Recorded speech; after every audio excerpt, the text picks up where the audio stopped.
again, when we pulled off all the old tiles, all the sheeting off the wall came off with it.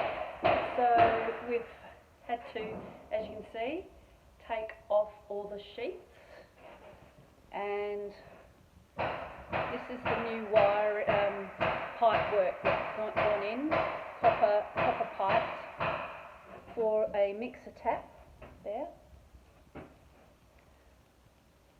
And what we have down here is a bit more pipe work for a bath spout, and there will be a bath going in.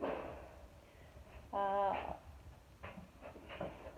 a look down there, there will be a bath going in, and we had to put sheets on the floor as well because there was nothing. When we pulled up the floor, there was a big hole under the bath and there was only Jarrah floorboards here. So that is why we have to change everything around. And this is where the new vanity will go. Pipe work here for hot and cold water and the drainage going out the wall.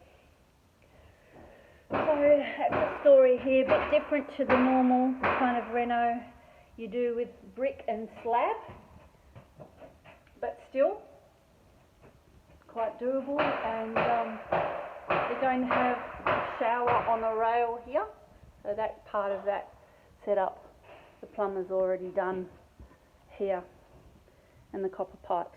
So we've had to replace all the old galvanised and earthenware piping that was in this bathroom. We've replaced it all with the PVC. This is the PVC here, the plastic pipes that don't rust. And you'll find in any of these old homes that all the piping, original pipe work will probably be galvanised and earthenware, which needs to be gotten rid of because it rusts and they break down.